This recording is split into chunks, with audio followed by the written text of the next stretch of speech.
ভোরবেলায় নৌকা থেকে নামলো, নতুন অনুভূতি কাজ করতেছে, নতুন দেশে আসছেন, ডানে তাকায় বামে তাকায়, মহা খুশি।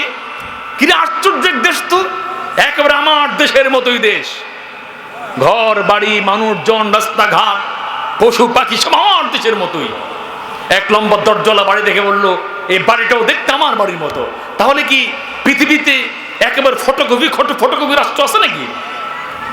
দেখবেন কোন কোন জায়গায় কোন বক্তা ওই হাফিজুর রহমান সিদ্দিকী কুয়াকাটার কণ্ঠে ওয়াজ করে, দূর থেকে শুনলে মানুষ মনে করে কুয়াকাটা বোধ হয় হেলিকপ্টার থেকে মাত্র নাজির হয়েছে। কথা বলেন ঠিক না? কেউ আছে এনায়েতুল্লাহ আব্বাসী সাহেবের কণ্ঠে ওয়াজ করে, পাবলিক মনে করে এনায়েতুল্লাহ আব্বাসী সাহেব মনে হয় এই মাত্র হেলিকপ্টার থেকে নেমে ওয়াজ শুরু করে দিছে। কেউ বা সাইদি সাহেবের কণ্ঠে, কেউ বা মিজানুর রহমান আজহারের কণ্ঠে ওয়াজ করে, এতে মানুষ মনে করে যে ওনার এই বোধ শুরু করে দিয়েছে। কাছে গেলে দেখে না, তা তো আমাদের বাড়ির পাশের হুজুর ওয়াজ করতেছে। তার মানে কি কণ্ঠ ফটোকপি হয়ে গেছে। এখন উনি করে কি স্থানের ফটোকপি হয় কি করে? একেবারে আমার দেশের মতো সবকিছু। লম্বা দরজল এক বাড়িতে ঢুকলো, একেবারে আমার দরজার মতোই, ডানে বামে সব গাছগাছালি, উঠান একটা দেখলে একেবারে আমার বাড়ির মতোই, পুবের ভিটায় ঘর একটা একেবারে ওনার নিজের ঘরের মতোই। এরপর দেখে উঠানে এক কোনায় বসে এক মহিলা মাছ করতেছে।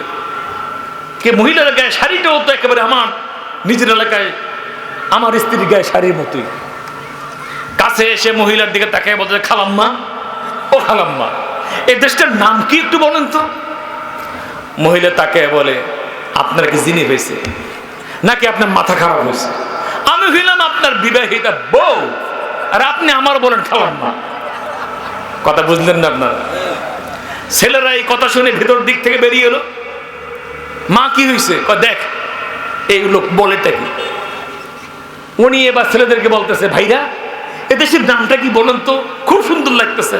কাব্বা আসলে কি আপনার মাথা খারাপ? আমরা আপনার জন্ম দেওয়া ছেলে, আপনি আমাদেরকে বলেন ভাই। এইটি হইলেন আপনার স্ত্রী, আপনি ওনারা বলেন খালাম্মা। এটা কোন ধরনের কথাবার্তা? এলাকার লোকজন সব চলে এলো, কি আজিব আজিব কারবার। পাবলিক বললো, দেখো তো শুরুটা হয়েছে কোত্থেকে, ওখানে নিয়ে যাওয়া যায়। শেষ দেখতে হইলে শুরুটাও দেখা দরকার। কথা বলেন ঠিক কিনা? আপনি রুইছেন আঙ্গুর গাছ, ফল আসবে আঙ্গুর, রুইছেন আম গাছ, ফল আসবে কি? তার মানে কি শেষটা তাই হবে, শুরুটা যা হয়। কথা বলেন ঠিক কিনা? এখন নৌকা যেখান থেকে শুরু করছে সফর, সেখানে যখন গেল, গিয়ে দেখে কাজ হয়েছে। নৌকায় যে রশি, এই রশির মাথায়, দড়ির মাথায় কি বলে আপনাদের দেশে? দড়ি বলে। দড়ির মাথায় যে নোঙর আছে, অ্যাঙ্কর আছে, গ্রাফি আছে। আপনারা কি এটাকে কি বলেন? গ্রাফি বলেন। এইটা যে নদীর কিনারে দেওয়া ছিল, উনি যখন সফর শুরু করছে ওই গ্রাফি উঠেতে কিন্তু ভুলে গেছে। যার কারণে নদীর কিনারে মাটিতে গ্রাফি দেওয়া, লম্বা রশি নদী পর্যন্ত, তো উনি খালি বারে বারে খালি বৈঠা বায় 12 ঘন্টা পুরো রাত বৈঠা বাইছে, কিন্তু নৌকা ঘুরে ফিরে কয় জায়গায়? কথা বলে না কয় জায়গায়? তো ওই বিচারপতি শামসুদ্দিন চৌধুরী মানিক মনে করছে 6 ঘন্টা ধরে টলার চালায়, ভারতের কলিজায় ঢুকছি। আসলে কলিজায় ঢুকে নাই, পোলাপেন ঘুরে ঘুরে সিল্টের কানাই ঘাটে খালি ঘুরে আর ঘুরে, ঘুরি আর ঘুরে। কথা কি বুঝতে পারলেন?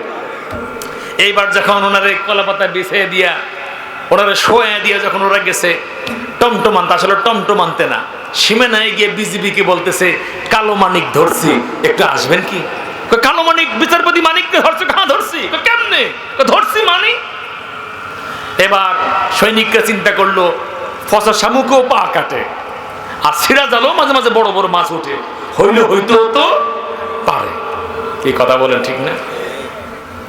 এবার তারা চলে আসছে, আসে দেখে আসলে তো কথা ঠিক। বেচারা একেবারে উত্তর দক্ষিণ লম্বা হয়ে শুয়ে রয়েছে, টুপি একটা পাশে আছে, তসবি একটা আছে। বুঝুন তো, বিপদে পড়লে টুপি 10-12টা থাকে, মুসাব্বাহ তাসবির অভাব হয় না। চোরে যখন চুরি করতে যায়, গৃহস্থ ঘুমাবার সময় একবার আল্লাহকে ডেকে ঘুমিয়ে যায়, আল্লাহুম্মা বিসমিকা আমুতু ওয়া আহইয়া। এই কথা বলেন ঠিক না? কিন্তু চোরে যখন চুরি করতে যায়, আল্লাহ আল্লাহ আল্লাহ, খালি আল্লাহকে ডাকতেই থাকে। কথা বলেন ঠিক কি না? এখন তসবিহ যাবে, টুপি একটা পাশে, বিজিবি আসে বলে আপনাকে গ্রেফতার করা হলো। অসম্ভব! আমি বাংলাদেশের বিচারপতি ছিলাম, আইনের ধারা উপধারা সব জানি, আমাকে কোন আইনে গ্রেফতার করতে পারে না। কেন পারবো না? আপনারা ইন্টারপোলের কোন সদস্য নন, সীমান্ত এলাকার প্রহরী আপনারা। আমি এখন ভারতে আছি, আপনাকে কে বলছে এটা ভারত? কে ছোকরারা বলছে টাকা নিছে 17,000, ওরা কি বলছে কি নিছে আপনার ব্যাপার, তাদের ব্যাপার, আমরা আপনাকে ধরলাম এই হলো কথা। এরপরে ওনাকে নিয়ে গেল প্রিজন ভ্যানে করে আদালতে। পাবলিক কয় পাইছি তোমারে, তুমি না সেই বিচারপতি। এই চেয়ারে পাইয়া, এই ক্ষমতা পাইয়া বহু নির্দোষ মানুষকে দোষী বানাইছ, বহু মানুষকে ফাঁসির রায় দিয়েছ অন্যায় ভাবে, বহু খুনিকে ছেড়ে দিয়েছ। কথা ঠিক না বেঠিক? তুমি কি সেই লোক নও? কোরআনের পাখি কি তুমি মৃত্যুদণ্ড দিয়ে কার্যকর করতে পারলে না? পরবর্তীতে যাবজ্জীবন কারাদণ্ডের রায় দেওয়ার কারণে আফসোস করছে জাতির সামনে। তুমি কি সেই লোক না? এইবার পাবলিক শুরু করলো এলোপাতারি বাংলা কিল। বাংলা কিল বুঝুন তো। আদালতে যখন উঠছে চোখ দিয়ে পানি পরে, হাত নিচের দিকে দেয়। বিচারক বলে এরকম করেন কেন? করবো না তো কি, আমার ডিম নাই। কি নাই? ডিম নাই। নিয়ে গেছে হাসপাতাল, পরীক্ষা নিরীক্ষা করার পর ডাক্তাররা বললো ডিম একটা ভেঙে শেষ। একদিন পরে হেলিকপ্টারে করে নিয়ে গেছে ঢাকাতে। ঢাকাতে পরীক্ষা নিরীক্ষা করার পরে বললো যে সিলেটের মেশিনে মনে হয় গন্ডগোল আছে। বলছে ডিম একটা শেষ। আমাদের দেখি ডিম দুটোই শেষ। ঔষধ দিয়ে দিছে উন্নত মানের, যে খাইতে থাকুক, ভালো হইলো তো হইলো, না হইলে করার কি আছে, ফালাই দিতে হবে। দেখছেন ছিল বিচারপতি মানিক, ক্ষমতার জোরে উল্টা পাল্টা করছে, দুনিয়াতে শুরু হয়ে গেছে গজব। ছিল বিচারপতি মানিক, এখন হয়ে গেছে বিসি ভাঙ্গা মানিক। ঔষধ খাইতেছে, ভালো হইলে তো হইলো, না হইলে লাস্ট হয়ে যাবে বিসিহীন মানিক। কথা বলে ঠিক কিনা? তো ক্ষমতা পাইয়া বাহাদুরি করতে নাই। আর এরাই যারা উল্টা পাল্টা করে তারাই শুধু পালায়, আর যারা উল্টা পাল্টা করে না তারা পালানো লাগে না। কথা বলেন ঠিক কিনা? এবার পারস্য সম্রাট পালাইয়া যখন পিছন দরজা দিয়ে চলে গেল, মুসলমানরা ঢুকলো ভেতরে। ভেতরে ঢুকে দেখে ভেতরে সব কিছু পড়ে আছে। মাথার মুকুট, হাতের কঙ্কন, বিশাল পোশাক, স্বর্ণালঙ্কার জহরত সব পড়ে আছে। মুসলমানরা পারস্য ঢুকে কালেমার পতাকা উড্ডীন করে দিলেন, তাকবীর দেওয়া শুরু করলেন, নারে তাকবীর। এরপর 15তম হিজরির শেষ দিকে, 16তম হিজরির শুরুর দিকে বিজয় হয়ে গেল রোম। মুসলমানরা হযরত ওমর ফারুক রাদিয়াল্লাহু তাআলা আমলে এই বর্তমান যে ফিলিস্তিন, হযরত ওমর ফারুক রাদিয়াল্লাহু তাআলা বিজয়ের বেশে এই ফিলিস্তিনে আগমন করলেন। নারে তাকবীর, নারে তাকবীর। মুসলমান ভাইয়েরা, মন খারাপ করবেন না, হতাশ হবেন না, নিরাশ হবেন না।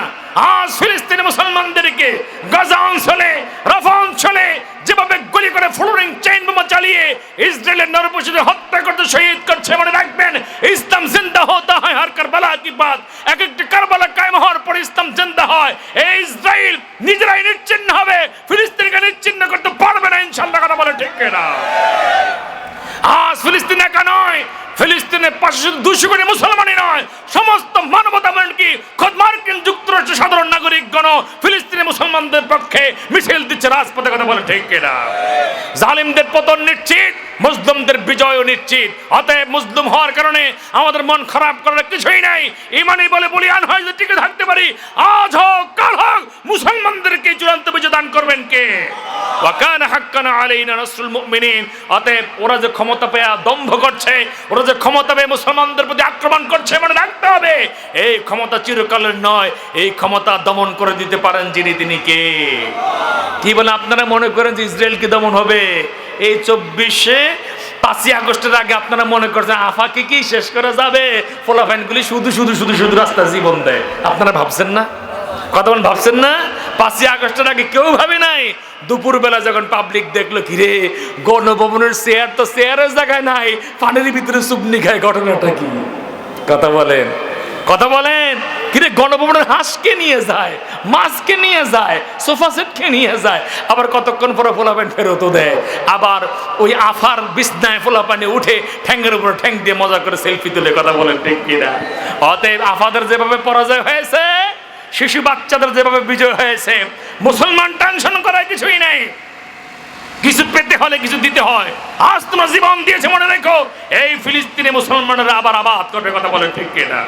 হাদিসে এসেছে, মুসনাদ আহমদের হাদিসে এসেছে, নবীজি বলেছেন খোরাসান থেকে কালো পতাকা বাহিনী একদল লোক আসবে, এই মসজিদুল আকসার দিক চতুর্পাশে এদের অবস্থান হবে এবং এরা বিজয় বেশে থাকবে যতক্ষণ না ঈসা আলাইহিস সালামকে আল্লাহ তাআলা আকাশ থেকে পাঠাবে। নারে তাকবীর। অতএব যদি আপনারা মনে করেন যে ফিলিস্তিন তো বেদখল হয়ে গেল, গাজা শেষ হয়ে গেল, রাফা শেষ হয়ে গেল, হ্যাঁ মনে দুঃখ লাগবে। কারণ মিডল ইস্টে, মধ্যপ্রাচ্যে জর্ডান রয়েছে, রয়েছে মিশর, রয়েছে আরো বিভিন্ন শক্তিশালী রাষ্ট্র। সৌদি যদি 12 দিনের 1 সপ্তাহ বা 2 সপ্তাহের জন্য তেল সরবরাহ বন্ধ করে দেয়, মার্কিন রণতরী আর সমুদ্র চলতে পারে না, ফাইটার জেট উঠতে পারে না। কিন্তু দুঃখের বিষয়, ওই আরবের সেই শেখরা নাকে তেল দিয়ে ঘুমায়। কথা ঠিক না বেঠিক?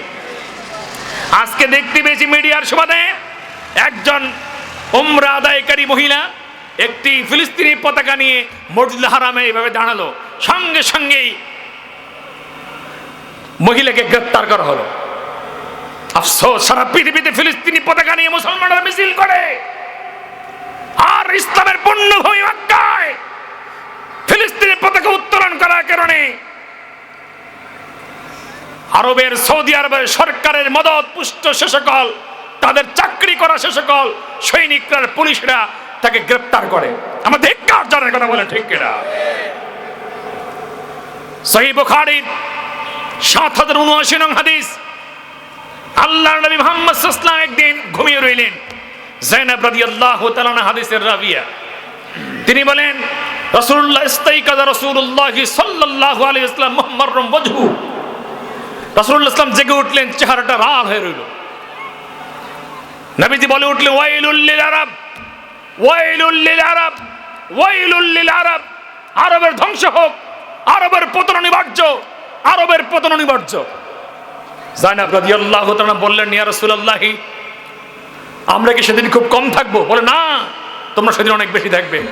বলে, হুজুর, আমাদের মধ্যে কি নেককার থাকবে না? থাকবে তো, কিন্তু ইদা কাসরুল খাবায়ের, পাপ যখন বেড়ে যাবে, পাপ যখন বেড়ে যাবে, আরবদের পতন তখন নিশ্চিত হয়ে যাবে। আজ আরবে এমন কোন পাপ নাই যা তারা করে না। কথা বলেন, ঠিক কিনা? যেই সৌদি আরবে